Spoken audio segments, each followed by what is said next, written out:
My name is Alex. I have a Instagram and YouTube Love Sugar show, and I want to thank you for taking your time for doing this interview and nice t-shirt. Yeah, thank you very much. Thanks for having me. Pleasure to be here. So I have so many questions to ask. I actually listened to the album twice and I really enjoyed it. So I think everyone else is going to as well. And the cool thing about, normally sometimes like you have to wait to listen to the album, but today's actually release day. So how are you feeling about that? Feel really good. Um, I can't believe, it's been we've been working on this album for about 4 years. So I'm really hyped that it's out and people finally get to hear it. I feel like I've been talking about it for such a long time and I've got hundreds of records in my house that I've just been staring at and now everybody's got them. So feel Well, pretty that's good. awesome. What took so long? Because it sounds like a few years. Is it like, like recording it or just getting ideas together?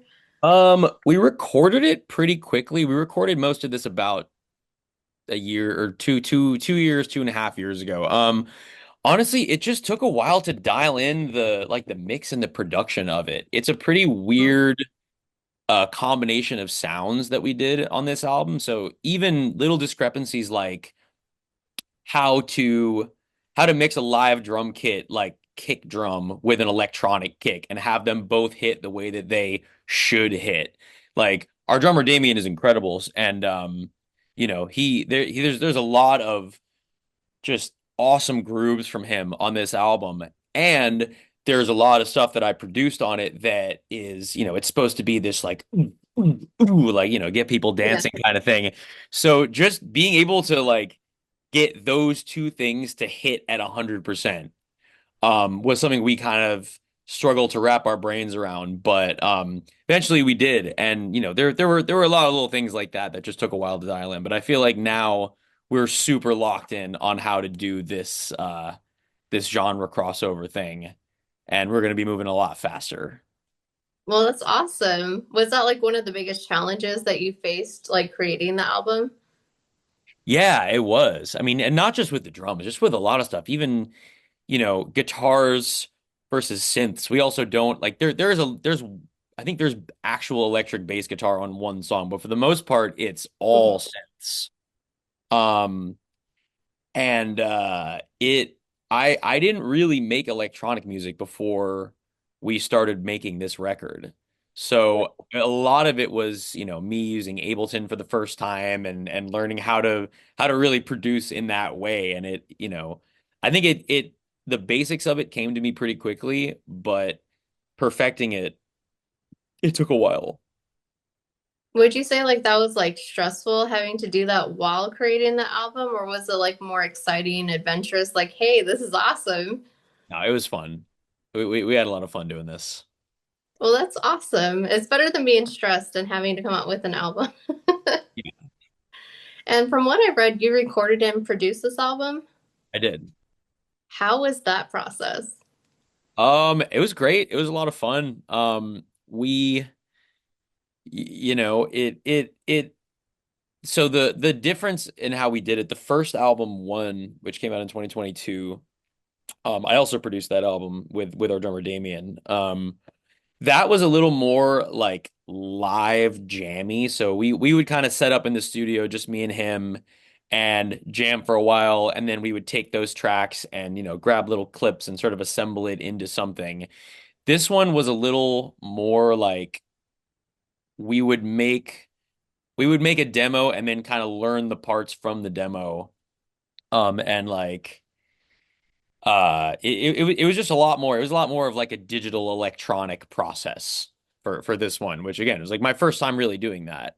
Yeah. Uh, and I feel like it ended up being like a pretty dancey record because of that. And like I'm glad that I was worried that the live element would suffer, but I don't think that it did because mostly because of the drums, because just Damo, our drummer, has got the best grooves in the game. And especially on the title track Dose, which I was just listening to, I feel like it really comes through just his like insane swagger. Yeah, for sure. And since you like kind of produced it and recorded it, do you like did that help you, I guess, as an artist, or was there a point where you're like, oh, okay, I think we should do this differently, or how did that, like, how did the two combine? Yeah, I think it's informed a lot of how I produce music now, just based on my experience making these songs. There's a lot of, I mean, even just down to like some of the samples that I grabbed to make little like Easter eggs or, ear candy things. Like there's a lot that I got in the process of making this that I now use to make lots of other music. There's a lot. I got some. I probably shouldn't admit which sample library I downloaded from a random Reddit page, but there's a lot of samples from one of my I'd say six of my favorite movies, a saga that will remain nameless. That I turned those into a lot of like hi-hats and rhythmic synth kind of sounding stuff. And so I started to build like a sample library of my own through that and through some other stuff, through some other like producer packs I got. And like some of it we synthesized ourselves. Yeah. A lot of the instrument, all the instruments were us, but there's yeah, man, I learned a lot. I learned a lot making this album. Yeah, and I have to say, like, this album captured like the perfect amount of like metal and electronic music. How do you balance that out? I mean, both of those things are well, I grew up on metal. Like I was a thrash kid, Slayer's probably my favorite band ever. Hmm. Metal Corpse, etc. So that, that's my roots.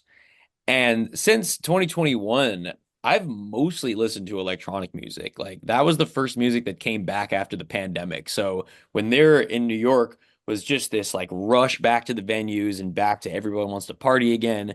That was the first stuff. And I was kind of a newcomer. I'd seen some, I saw Boys Noise when I was a kid and, loved it, but didn't really know, what to make of it. And Yeah. I had some exposure, but I didn't really know about techno until 2021. And then it was just everywhere in New York. And there's all these illegal raves and just like all this weird shit. And I just loved it. And in my mind, I knew that the feeling of a really brutal riff and the feeling of a really insane beat drop, like, or just a groove, like it awakened the same kind of demon in me. And I just thought I don't think a lot I think a lot of people who listen to techno Hmm. have bridged that gap, but I think most people who listen to metal have not. So Yeah. I kind of made it my mission with this record to package it, do the electronic thing, but package it in a way where a metalhead could listen to it and be like, "Oh, wow, I kind of understand this music now." Yeah. And I think it balanced out perfectly because I'm like, okay, so this is like I wanted to go in blind, like without knowing what to expect. And I'm like, okay, so it's like an electronic. And I'm like, no, there's also metal in here too. And I'm like, this is cool. So I Oh, think thank you you. balanced it great. I appreciate that a lot. So since it's release day, I have to ask, is there anything that you would go back and change about the album? Like title, track, cover, anything like that, songs? Um, I mean, there's little production things here and there, but no, not really. I think it's exactly what it should have been. I mean, there's always going to be, you listen to something, especially if you're the one producing or mixing it. I didn't mix this stuff, but there's always little things that you hear that no one else will hear. Yeah, But since I've gotten some distance from it, it's like that's just perfect. it's just fine the way it is. So for anyone listening to the album for the first time, what kind of theme will they hear? Like what kind of sounds, theme, like what are they in for? There's a lot of Roland 303 on it, which is probably all of our favorite synth. It's the acid techno sound. It's just got this like wet kind of like weird, creepy little sound. There's a lot of I don't know, down picking. I'm a big like James Hetfield guy. So most of the guitar playing, I love soloing. There's I think one guitar solo on this album, maybe like one and a half, but it's mostly just straight brutal rhythm down picking. And Yeah, it's supposed to make you dance. It's supposed to make you bang your head both at the same time. When I go to the club, I think I'm dancing, but I think actually I'm just standing there banging my head. And I'm like, all right, like to me it's the same thing. So I'm trying to turn everybody into that. I mean, normally at a club, people are so intoxicated they probably don't even care. So you have that. That is true. So, what do you want listeners to take away from this album? I want them to dance. I want them to be happy. I think there's a certain amount of like cathartic euphoria, let's call it. Hmm. And I just want them to, I want them to see, I want this to be the connective tissue between, you know, Boys Noise and Cannibal Corpse. I want it to live right in the middle, and I want people on both sides to go both directions. Yeah. Well, that's actually good though, because I think this album is a good combination of both. So I think if you like metal, you'll like this. If you like electronic music, I think you'll like this as well. So I think it's definitely like a good balance for sure. And there's a few featured artists on this album. Can we go over a little about that and like who you chose, how you chose them, how the collaborations went? Yeah, so the first one is my boy Goner, aka Nick Kep, um, who is a producer in Surf Gang and also is my bandmate in Hoth. Uh, Hmm.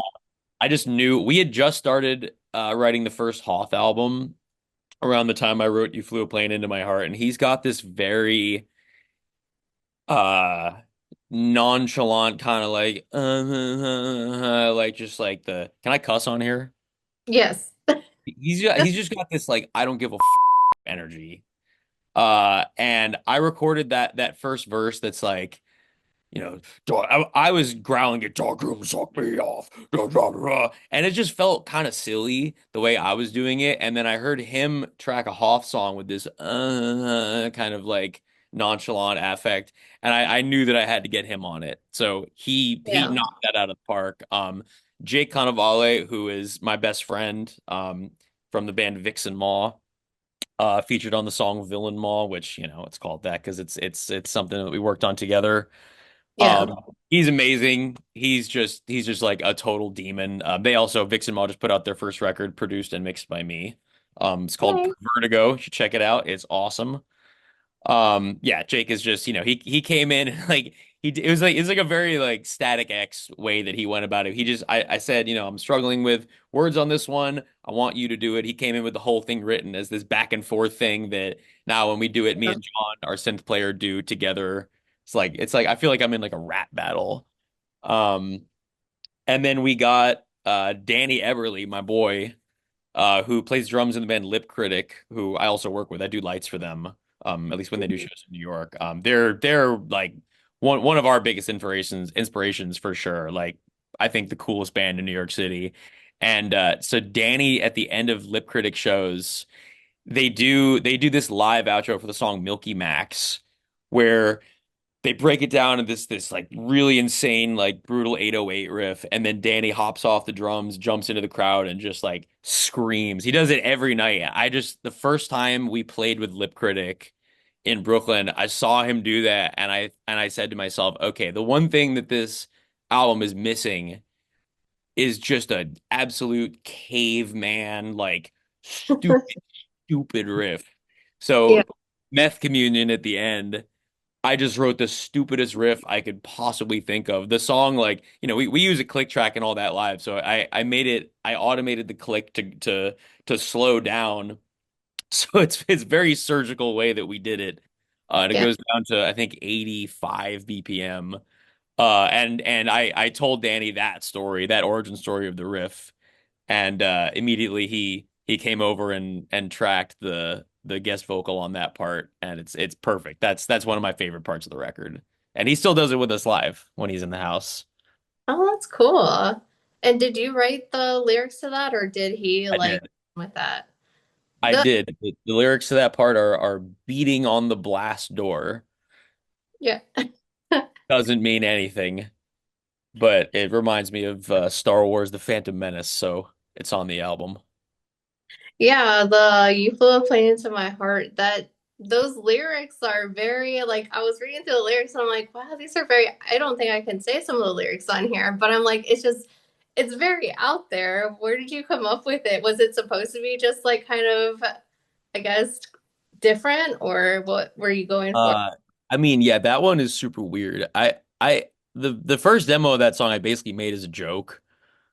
Um, it was like I was just kind of trying to crack the fellas up with it, and Yeah, then started messing around with it a little more and realized, okay, this actually kind of slaps. The lyrics are from the perspective of my friend who I went to a rave with in like 2022, and he had a bad trip because the DJ, we went to go see this DJ Aurora Halal, who's awesome, is playing this like very warm, earthy hardware techno set. We're yeah. feeling great. I didn't take any of the drugs. He did a bunch of acid, and she goes off, and then this guy Emotic goes on, who I haven't listened to him since because honestly I'm frightened.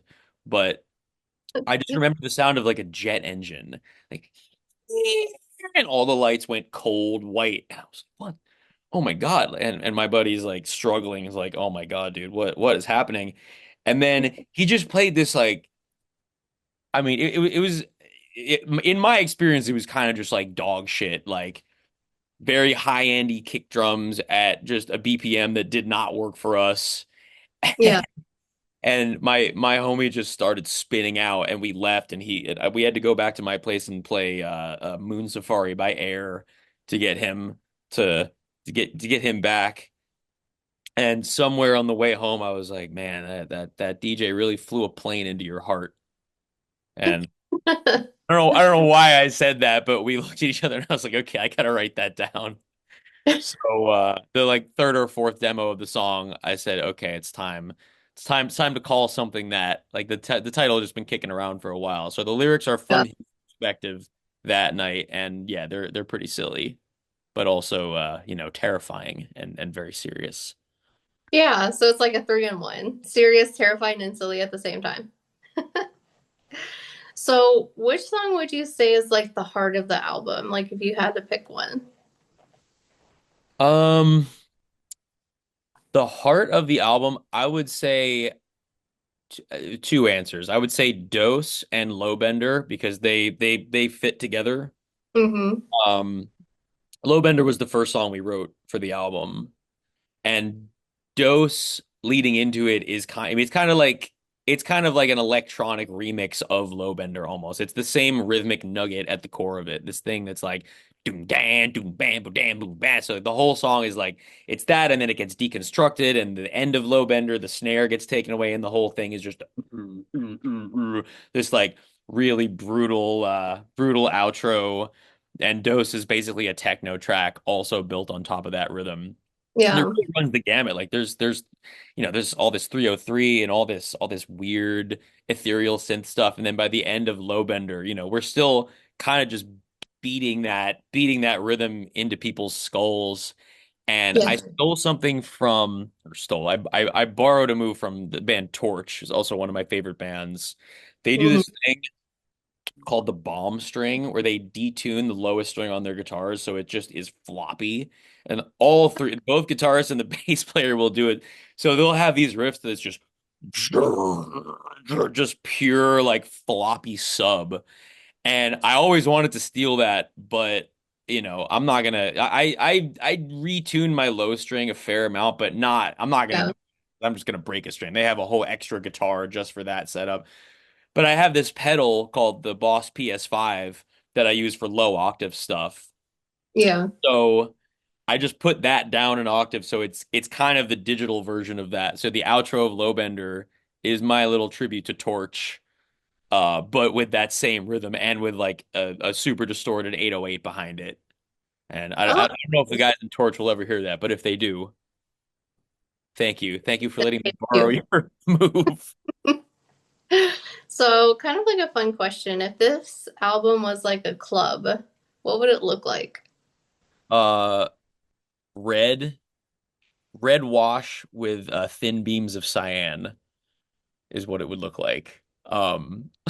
That's a very specific answer. I work as a lighting designer, it's my day job Okay. at a bunch of clubs in New York, and I spent about a month working at this club called Basement, which Mm-hmm. is in Maspeth, Queens, is underneath Knockdown Center.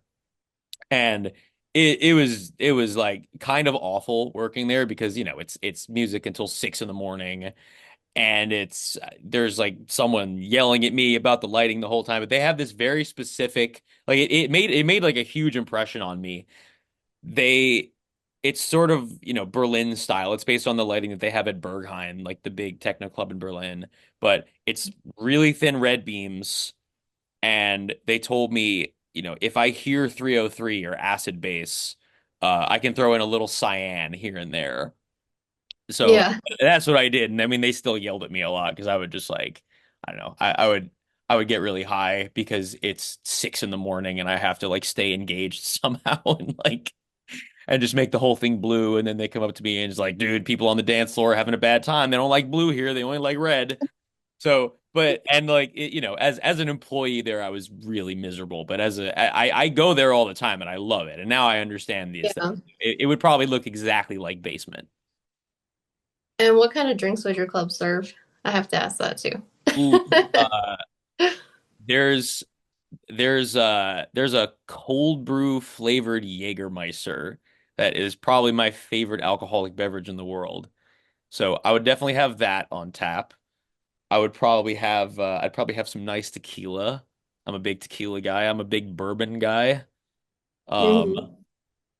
you know, probably that and some raspberry or cranberry white claw for the weak ones among us or those watching our calorie intake. Hey, nothing wrong with that. You watch your calories. No, I'm on that right now.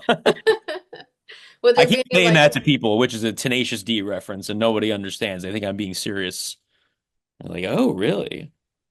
I'm one of those people. I think I've heard one Tenacious D song, and I'm like, my brother keeps trying to make me listen to them, and I'm like, one day, one day. Like, I have so many metal albums I'm listening to right now. So, You just got to see the movie. You got to see the Pick of Destiny. That's like basically the reason that I ever played music is that between that movie and School of Rock, that was it. The those D are on my is list, awesome. but haven't seen them yet. But they're on the list to get watched eventually. Sick. So, I have one last question here for you. Is there anything that you'd like to say to old fans, new fans, anyone interested in checking out the album? Just kind of anything you want to say. The virtual floor is all yours. Yeah. I would say people that like the first album, you will hopefully really like this album. It's a lot more dancey and it's a lot more heavy. We got the electronic, we got the metal. We basically ratcheted them both up for this one. Definitely it's the best thing certainly I've ever done. I think it's the best album any of us have ever made. New fans, welcome to the fold. We're going to be putting out a lot more music this summer. We are ratcheting everything up in a very, very big way. Um, and you should come out to the shows. We got our release party on Sunday at Selva here in Bushwick. We're playing at TVI on the 15th, opening for one of the greatest rock and roll bands ever, Rickshaw Billy's Burger Patrol, and then we're headlining at the Broadway on June 4th. All that's in Brooklyn, but we might do some touring at the end of the year. More, more, more. It's gonna be a lot more Trip Villian 2026, baby. Well, awesome. And the cool thing, you guys don't have to wait to listen to the album. I'll link everything below. It came out today, so you guys are part of it through C&I Records, and you should definitely check it out. I love metal, I love electronics, so this is like an awesome combination of both of them.